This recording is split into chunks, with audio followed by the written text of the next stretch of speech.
बिस्मिल्लाहिर्रहमानिर्रहीम। इय्याका नअबुदु व इय्याका नस्तईन।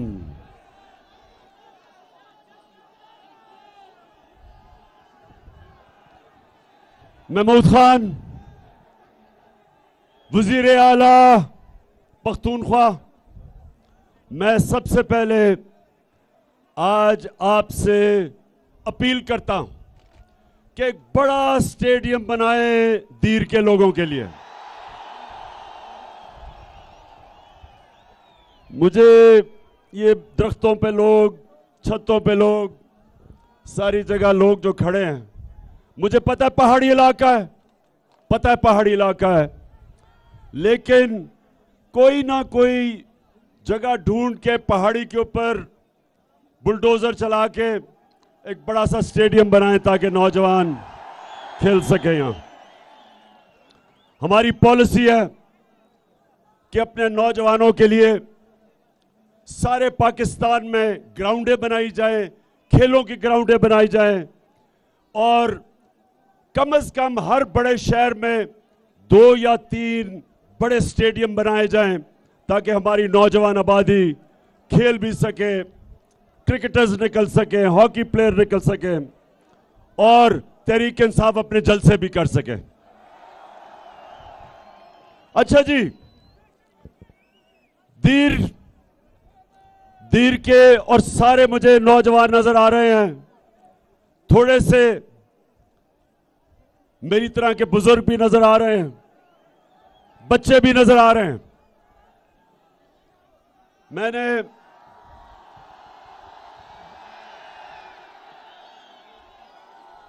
हमारा सुने सुने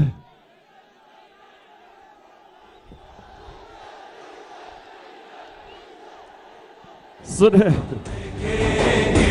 वो दिल के जिसका मैंने दीर सुनो, हमने हमारा प्रोग्राम इधर जलसे का 4:30 बजे थे, हमने यहां 4:30 बजे आना था, लेकिन यहां से खबर आई कि 2:30 बजे ही सारी ग्राउंड फुल हो गई है। तो ये एक अल्लाह का करम है कि दोपहर की गर्मी और सारी ग्राउंड भरी हुई और लोग जुड़े खड़े, ये शो करता है, ये इससे वाज़ेह होता है कि सारा पाकिस्तान आज एक आवाज लगा रहा है कि इंपोर्टेड हुकूमत नामंजूर, इंपोर्टेड हुकूमत। अब नौजवानों सुनना मेरे से, आपको पहले बता दूं कि ये साजिश थी क्या, गौर से सुनना, आगे चुप सुनना, क्योंकि मेरा काम है अपने पाकिस्तानियों को शऊर देना, अपने मुल्क को इसकी दिफा के लिए, राय हक के लिए, इंसाफ के लिए, अपनी कौम के लिए। मैं चाहता हूं कि हमारा नौजवान अपनी कौम के लिए खड़ा हो और कभी किसी की गुलामी कबूल ना करे। हम नौजवानों, ये जब पाकिस्तान बना था, मेरे वालिदैन उन्होंने तहरीक पाकिस्तान में शिरकत की थी और सबको पता है कि जो तहरीक इंसाफ का जो मंशूर था, वो तहरीक पाकिस्तान और करारदाद पाकिस्तान से हमने लिया था। तो पाकिस्तान बनने का नारा था, जिस तरह भी कहा गया कि पाकिस्तान का मतलब क्या, मेरा तेरा रिश्ता क्या, यानी बलोचिस्तान, पुराना कबाली इलाका, पख्तूनख्वा, पंजाब, सिंध, हमारा रिश्ता ला इलाहा इल्लल्लाह है। ये हमें इकट्ठा रखता है, ये सारे पाकिस्तान को इकट्ठा रखता है। जो मुसलमान हिंदुस्तान में थे और जो पाकिस्तान नहीं आ सकते थे, उन्होंने भी पाकिस्तान को वोट दी, क्योंकि वो भी उनका हमारे से रिश्ता था, ला इलाहा इल्लल्लाह। तो नौजवानों, ला इलाहा इल्लल्लाह का दावा करना एक बड़ा बोझ है, आसान नहीं है। जब आप अल्लाह को कहते हैं कि अल्लाह तेरे सिवा मैं किसी के सामने नहीं झुकूंगा, नौजवानों, ये बड़ा दावा है। ये एक छोटे इंसान को बड़ा इंसान बना देता है, इंसान में गैरत दे देता है, इंसान को पर लगा देता है, इकबाल का शाहीन बन जाता है। एक इंसान जो जमीन पे रींग रहा होता है, ला इलाहा इल्लल्लाह जब उसके दिल में आता है तो वो परवाज कर जाता है। तो इसलिए, और नौजवानों ये गौर से मेरी बात सुने, वो पाकिस्तानी हूं जिसने सारी दुनिया देखी है। इस नतीजे पे शुरू में नहीं मैं आया, मैं अपने तजर्बे से इस फैसले पे आया हूं कि जब तक हम अपने नजरिए पे नहीं उतरेंगे, जब तक पाकिस्तान जिस नजरिए पे ये बना था, हम वापस उस नजरिए पे नहीं जाएंगे। हम कभी वो कौम नहीं बन सकते जो इल्लामा इकबाल की ख्वाब थी। इस्लामी फलाही रियासत, एक मिसाली रियासत जिसके लिए हमारे अजीम लीडर कायद आजम ने जद्दोजहद की थी। इसलिए ये जो अमरीकी साजिश और अमरीकी साजिश के साथ इस्राएली और हिंदुस्तान की साजिश, इन तीनों ने मिलकर साजिश की। इन्होंने मिलकर बूट पॉलिश करने वाला चेरी ब्लॉसम शहबाज शरीफ को हमारे ऊपर मुसल्लत किया। उसको इसलिए नहीं लेके आए कि उसमें कोई काबिलियत थी, उसको इसलिए लेके आए कि जो हुक्म इसके आका करेंगे, जिनके ये बूट पॉलिश करता है, ये सारे हुक्म मानेगा। और पहला आपके सामने जो इसने हुक्म लिया आईएमएफ से, जिसके पीछे अमेरिका, पहला हुक्म लिया कि इस मुल्क में वो महंगाई की जो इस मुल्क की तारीख में जिसमें भी इंसानियत हो वो कभी नहीं कर सकता था। 60 रुपए कीमत बढ़ा दी पेट्रोल की, और फजल रहमान की भी 60% कीमत बढ़ा दी।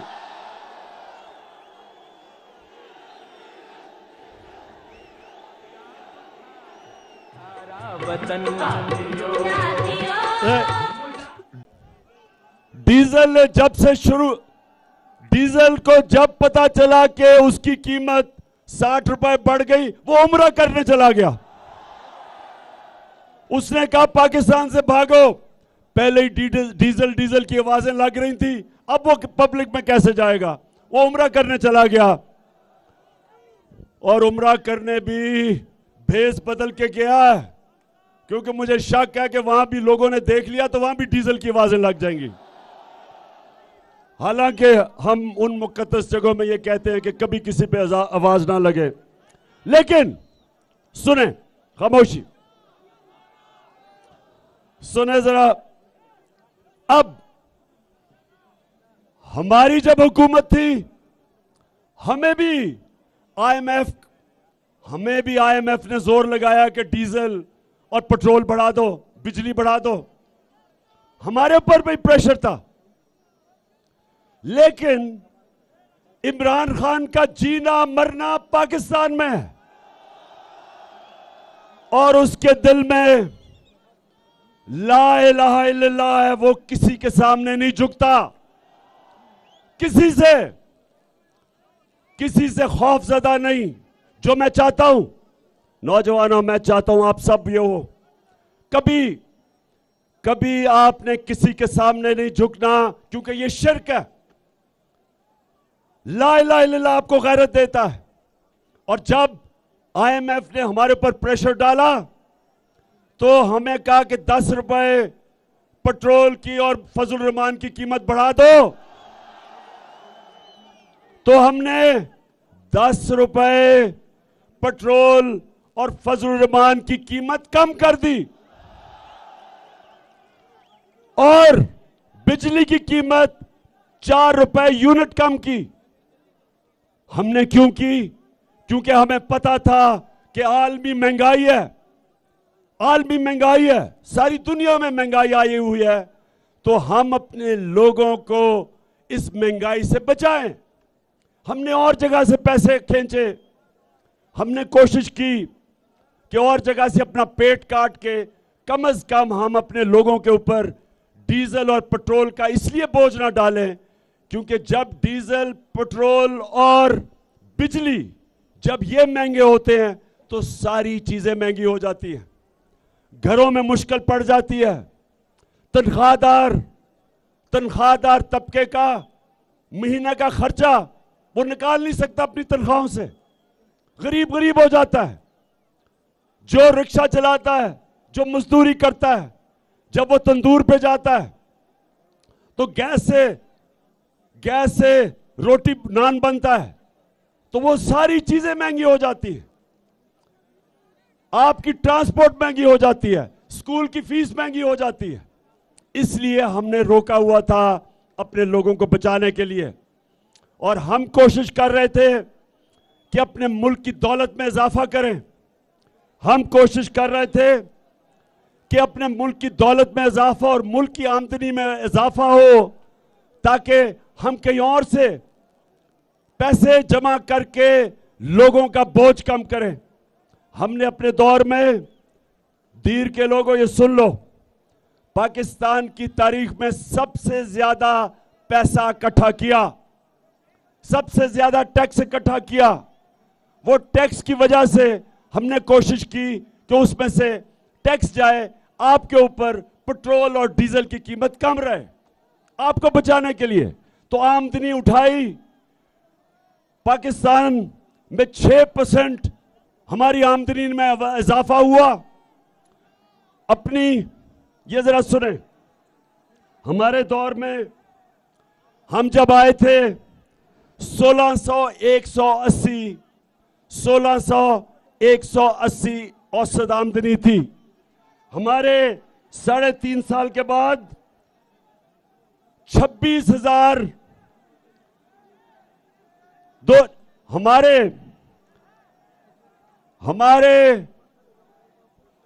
फिर से मैं बताता हूं, हम जब आए थे 16,180 औसत आमदनी थी, यानी अमीर गरीब के मिला के जो औसत आमदनी है वो 16,180 थी।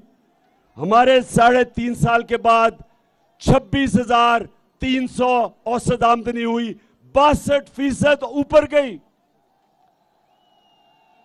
62% ऊपर गई। कौम की दौलत की बढ़ाने की कोशिश की और उधर से फिर टैक्स ज्यादा इकट्ठे किए और उससे कोशिश की कि अवाम के ऊपर बोझ कम हो। हेल्थ कार्ड लेके आए कि हर खानदान के पास 10 लाख रुपए की हेल्थ इंश्योरेंस हो, किसी भी अस्पताल में अपना इलाज करवा सके। एहसास के प्रोग्राम लेके आए, कामयाब पाकिस्तान के गरीबों को सूद के बगैर कर्जे दिए जाएं, बिजनेस के लिए, किसानों के लिए। सारी कोशिश की कि मुल्क में अपने लोगों के, अवाम के ऊपर बोझ कम किया जाए, नीचे से तबके को ऊपर उठाया जाए। और मुझे खुशी ये थी, दीर के लोगों सुनो, हमारे दौर में सारे बर्रे सगीर में जिस मुल्क ने सबसे ज्यादा रोजगार दिया वो पाकिस्तान था। तो हमने क्यों ये कोशिश की? क्योंकि हमारे ना इमरान खान के पैसे बाहर पड़े हैं, ना इसकी दौलत बाहर है, ना इसकी बिजनेस बाहर है, ना इसके कारखाने बाहर हैं। इमरान खान का जीना मरना पाकिस्तान में है। लेकिन इंपोर्टेड हुकूमत के सरबराह आसिफ जरदारी और शहबाज शरीफ और नवाज शरीफ, इन सारों के दौलत मुल्क से बाहर पड़ी है। इनके पैसे चोरी के मुल्क से बाहर पड़े हैं।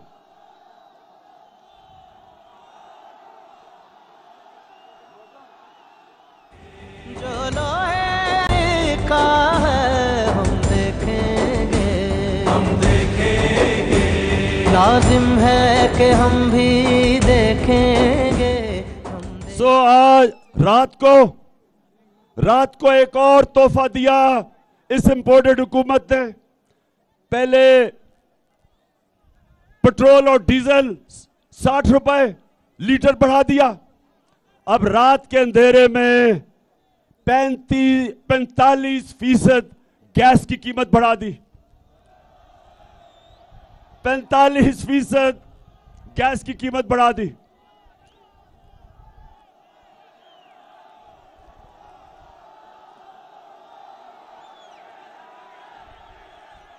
सितम के कोहे गरां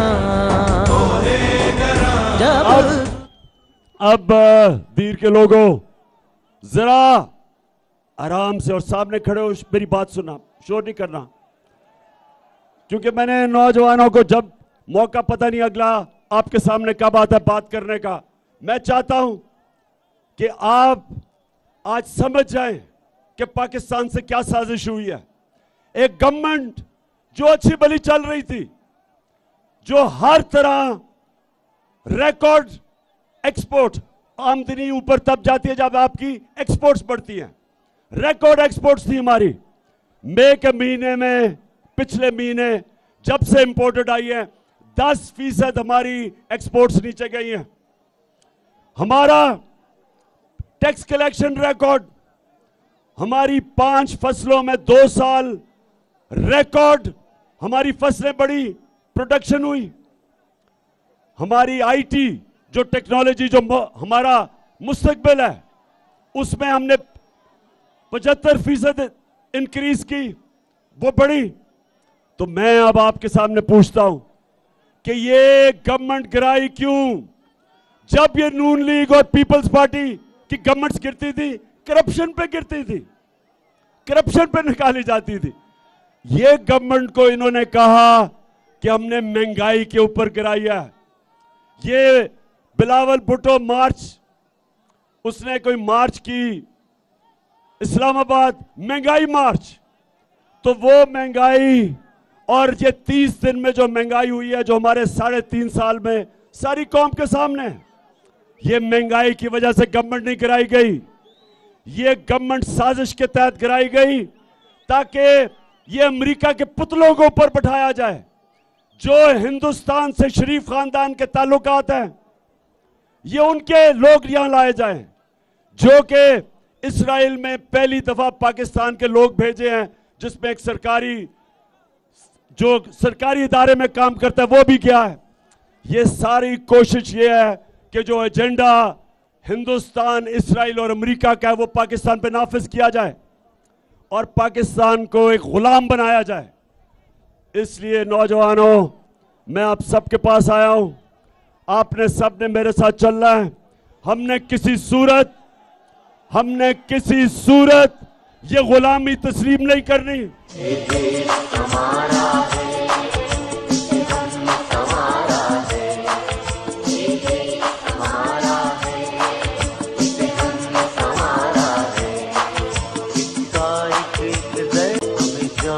प्यारा है इसका एक जरा, हमें जान से प्यारा है। ये देश हमारा है। मैं सुने जरा, खामोशी। महमूद खान ने आपको बताया कि इनके 2 महीने में कीमतें कितनी बढ़ी। मैं जरा सिर्फ आपको अब गिना दूं कि आटे की कीमत, सुनते जाए जरा। आटा 38% बढ़ा, 38%।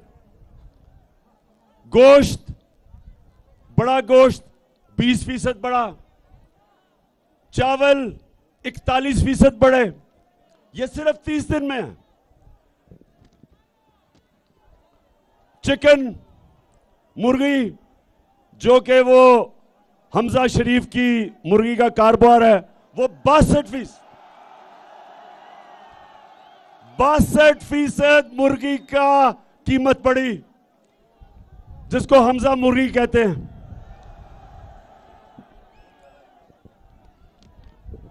घी, तेल, घी 50% बढ़ा। दालें, मसरूर की और दूसरी 21 और 22% बढ़ी। ये आम आदमी खाता है, ये आम आदमी के ऊपर बोझ पड़ रहा है। प्याज 30% कीमत बढ़ी। और अंडे, ये भी उसको फायदा हो रहा है हमजा शरीफ को, वो 24% बढ़े। तो मैं ये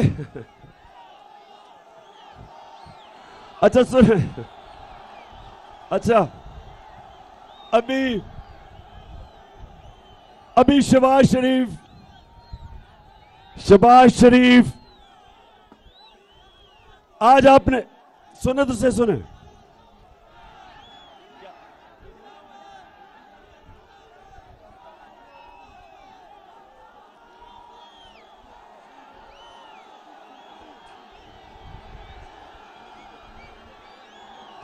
पाकिस्तान है, ये मेरा पाकिस्तान है, तेरा पाकिस्तान है, ये मेरा पाकिस्तान है। देखिए, पहले मैं शहबाज शरीफ की बात कर लूं। आजकल उसकी आपने शक्ल तो गौर से देखी है, बहुत घबराया हुआ है। शक्ल पे अजीब सा खौफ आया हुआ है। कहता मुझे पता ही नहीं था कि क्या बारूद की सुरंगें बनाई हुई हैं। शहबाज शरीफ, मैं तुम्हारे से एक सवाल पूछता हूं अपने दीर के नौजवानों के सामने कि शहबाज शरीफ, अगर आपसे हुकूमत नहीं होती थी तो ये साजिश की क्यों? आज कह रहे हैं जी बड़ी मुश्किल हालात है, तो ना साजिश करते। आज कह रहे हैं जी इमरान खान की वजह से सब कुछ हुआ, तो इमरान खान को रहने देते। फिर तो जिम्मेदारी मेरी होनी थी। अगर इतनी साजिश करके, बूट पॉलिश करके और अपनी शक्ल बूट के अंदर देख के इतने जबरदस्त तरीके से बूट पॉलिश करके अब इक्तदार में आ गए हो, तो अब जिम्मेदारी लो। हम जब आए थे, जो तुम्हारी हुकूमत गई थी, पाकिस्तान की तारीख का सबसे बड़ा बैरूनी खसारा था, सबसे ज्यादा बिजली का खसारा था, जिसको गर्जी कर्जा कहते हैं, सर्कुलर डेट, सबसे बड़ा था। आपने हमारे ऊपर इतने बड़े बारूदी सुरंगें बना के छोड़ के गए थे, लेकिन हमने अपने मुल्क को उठा लिया, मुश्किल से निकाल लिया। अब तुम्हारा काम है, साजिश की है, अब जरा ठीक करके दिखाओ, बजाय इधर उधर ना भागो, तुर्की ना जाओ, अभी यहां बैठ के काम करो। ये बजाय काम करने के, कहते जी शहबाज शरीफ सुबह 7 बजे काम पे पहुंच जाता है, तो 7 बजे अगर काम पे पहुंच जाता है, तो ये जो उसने अवाम का माशी कत्ल, जो महंगाई के समुद्र में अवाम को डुबो दिया है, क्या 7 बजे ये करने आता है ऑफिस? बड़ा हम सुनते थे, बड़ा जी शहबाज शरीफ जबरदस्त काम करता है। शहबाज शरीफ का काम सिर्फ इश्तिहारों में होता था, हर इश्तिहार के अंदर शहबाज शरीफ की शक्लें। असल काम अब पता चलेगा कि हमने एक मुल्क जिसका दिवालिया निकाला हुआ था तुमने, उसको उठा के हम ऊपर लेके गए।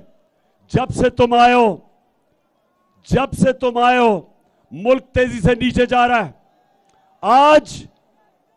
आज जो बाहर के इदारे हैं जो मुल्क की माशियत के ऊपर बात करते हैं, ब्लूमबर्ग, मूडीज, जिसने पाकिस्तान की क्रेडिट रेटिंग माइनस कर दी है, आज वो इदारे कह रहे हैं कि पाकिस्तान की माशियत एक नीचे जा रही है तेजी से। आज वो बाहर के इदारे कह रहे हैं महंगाई के अलावा हमारा रुपया गिर रहा है, 200 रुपए पे डॉलर पहुंच गया है। हमारा जो फॉरेन एक्सचेंज रिजर्व्स जिसकी वजह से रुपए को रखते हैं वो नीचे गिर गए हैं। आज जो हमारी माशियत है वो उधर जा रही है कि मुल्क को खतरा है।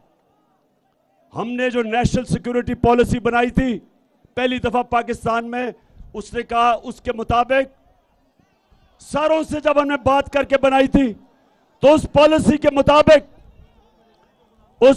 के मुताबिक सिर्फ फौज मुल्क को नहीं हिफाजत कर सकती जब तक आपकी माशियत भी मजबूत ना हो।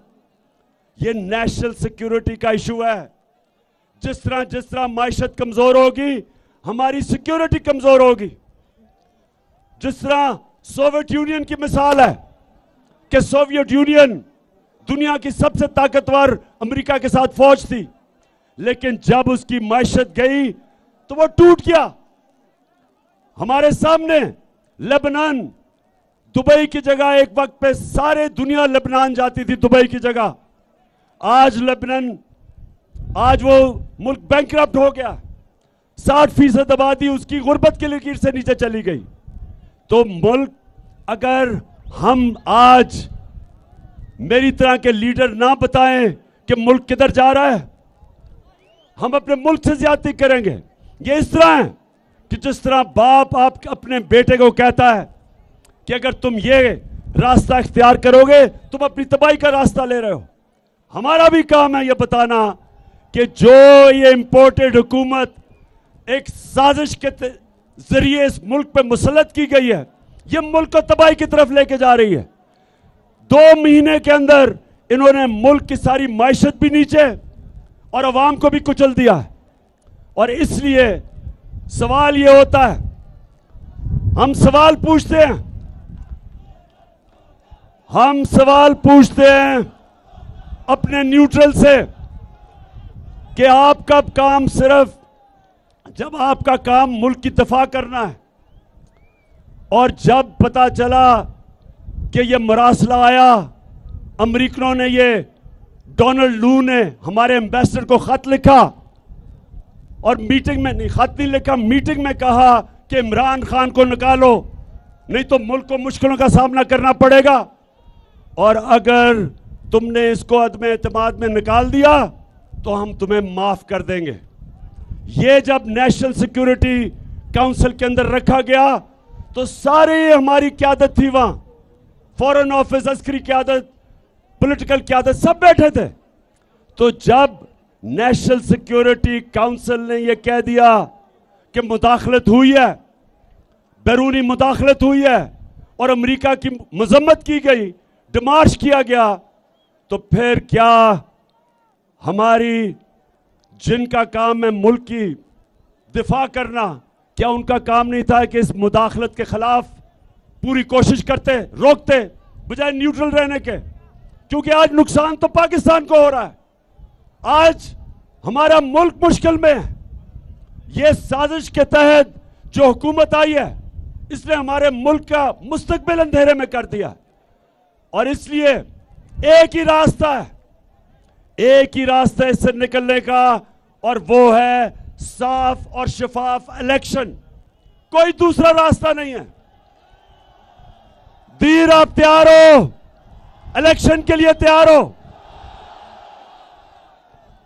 सारा पाकिस्तान इलेक्शन के लिए तैयार है। सारा पाकिस्तान चाहता है कि ये जो बाहर से इंपोर्टेड हुकूमत जो हमारे ऊपर मुसल्लत की है, इससे सिर्फ एक तरीके से पाकिस्तान को निजात हासिल मिल सकती है कि पाकिस्तान के लोगों को फैसला करने दो कि वो किस किस्म की गवर्नमेंट चाहते हैं। ये पाकिस्तान अवाम फैसला करे, ये वॉशिंगटन या इसराइल में या हिंदुस्तान ये हमारा फैसला ना करे मुस्तकबिल का। हाथ खड़ा करके बताएं आप इसके साथ हैं।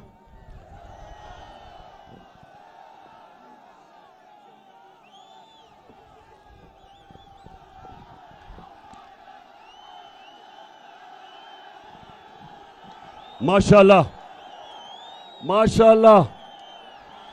अच्छा अब जी सारी कौम की ये आवाज है, सारा मुल्क ये चाहता है कि इस मुल्क में अवाम की राय से हुकूमत बनाई जाए, कोई भी बाहर से हमारे ऊपर हुकूमत मुसल्लत ना की जाए। है दुआओं में हाथ सर पे मेरे बस है काम, आओ ना लड़ो। अच्छा दीर आखिर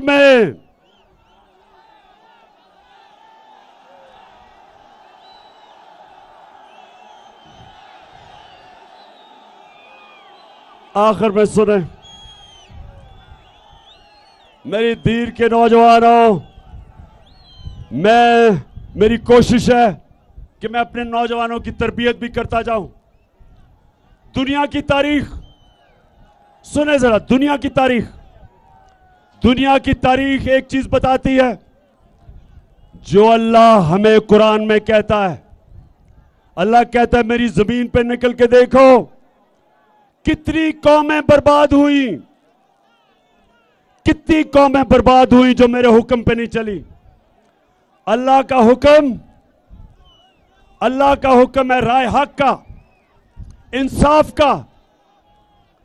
जो कौम जुल्म का मुकाबला नहीं करती, जो कौम जुल्म के बुत के सामने झुक जाती है, जो कौम इंसाफ के लिए नहीं खड़ी होती, अल्लाह उसको खत्म कर देता है और नई कौम ले आता है। कुरान की आयत है कि मैं किसी और कौम से तब्दील कर देता हूं। तो पाकिस्तानियों ये याद रखें कि ये बड़ी मुश्किलों से पाकिस्तान मिला था हमें, लाखों जानों की कुर्बानियां थी, एक अजीम लीडर। हम खुशकिस्मत थे कि हमारे पास कायदे आजम जैसा लीडर था जिसने अपनी जान के ऊपर खेल के इस मुल्क को बनाया। हम बहुत खुशकिस्मत हैं। इसलिए इस कौम को बचाना हम सब की जिम्मेदारी है। इन चोरों और डाकुओं को जो मुसल्लत किया हमारे ऊपर, इनसे बचाना हम सब की जिम्मेदारी है। ये शहबाज शरीफ जो कहता था कि जी बड़ा काबिल आदमी है, आज पता चल गया कि ये सिर्फ एक वजह से इख्तिदार में आया था, अपनी चोरी बचाने के लिए, करप्शन बचाने के लिए। 16 अरब रुपए के नैब में केस थे, एफआईए में, और 8 अरब रुपए इसके और इसके बच्चों के नैब में केस थे। 24 अरब रुपए के करप्शन के केस थे। केस पूरे हो चुके थे, इसको सजा मिलनी थी। इसको जब ये प्राइम मिनिस्टर का हल्फ लिया, उस दिन इसको और इसके बेटे को जो पंजाब का चीफ मिनिस्टर है, दोनों को एफआईए के केस में सजा होनी थी। इनकी पूरी कोशिश इख्तिदार में आने की वजह यह एक थी कि अपने करप्शन के केसेस से ये बचे। अब एफआईए के ऊपर बैठ गए और एफआईए के ऊपर इन्होंने तब्दीलियां की हैं, अपने ऑफिसर लेके आए हैं। शुक्र है कि सुप्रीम कोर्ट ने यह केस उठाया है और ये आज सारा पाकिस्तान देख रहा है कि क्या इस मुल्क में सिर्फ छोटा चोर जेल में जाएगा, क्या बड़ा डाकू इस मुल्क में हमारा इंसाफ का निजाम पकड़ सकता है या नहीं पकड़ सकता। अभी तक हमारा इंसाफ का निजाम सिर्फ छोटे चोरों को पकड़ता है, बड़े डाकू नहीं पकड़े जाते। और ये भी नबी ने कह दिया था सल्लल्लाहु अलैहि वसल्लम ने कि वो कौम नहीं चल सकती जो सिर्फ छोटे चोरों को जेलों में डालती है और ताकतवर को नहीं पकड़ सकती। ये एफआईए का केस और नैब का केस, इनका ऐसा केस था कि अगर अभी कोई ताकतवर ना होता तो बड़ी 1 साल पहले जेल में होता, क्योंकि इनके पास ताकत थी, इनके पास कनेक्शन थे। ये बच गए और बचने गए हैं, और साजिश के तहत इनको लाया इसलिए गया है कि करप्ट लोग कभी स्टैंड नहीं ले सकते, अपने मुल्क के मफादात के लिए नहीं खड़े हो सकते। और दूसरी काम ये कर रहे हैं, इलेक्शन कमीशन के साथ मिलके ये पूरे तैयारी कर रहे हैं अगर इलेक्शन धांधली से जीतने के लिए, क्योंकि अवाम के अंदर तो जब ये निकलते हैं तो 2 ही नारे होते हैं,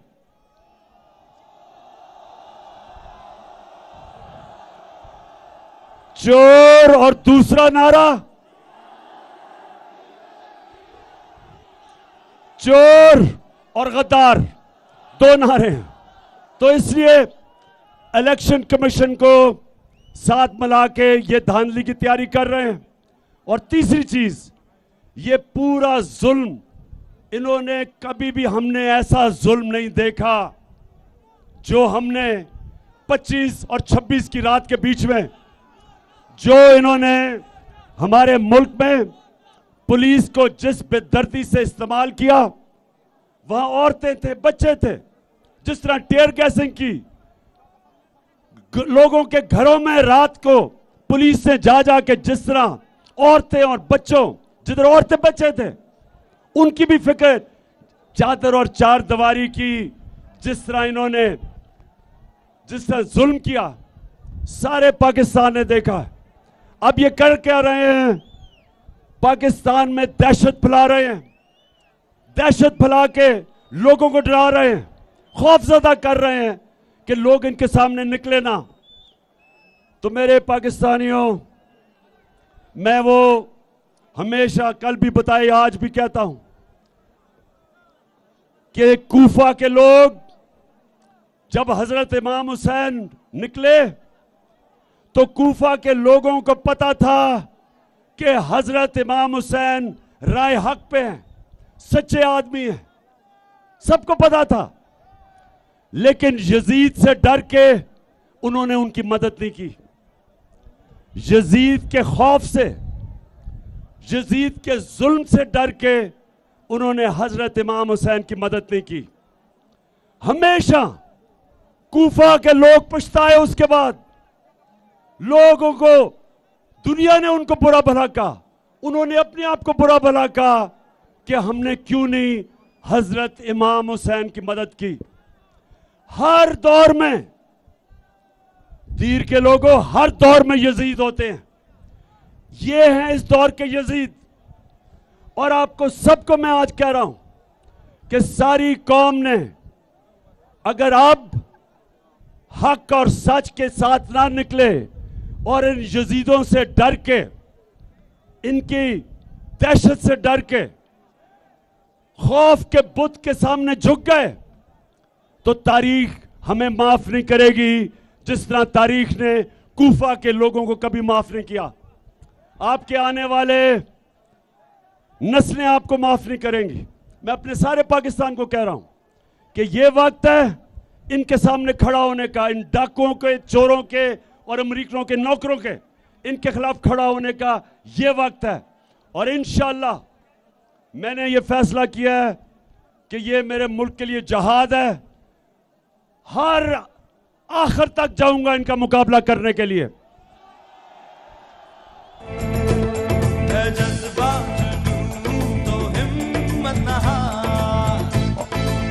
आखिर तक जाऊंगा, जब तक मेरे में दम है इनका मुकाबला करूंगा। क्या आप भी सब हाथ खड़ा करके सारी जगह बताएं कि आप सब तैयार हैं? मेरे साथ निकलोगे आप सब? इंशाअल्लाह, इंशाअल्लाह, और जीत इंशाअल्लाह हमारी होगी। पाकिस्तान जिंदाबाद।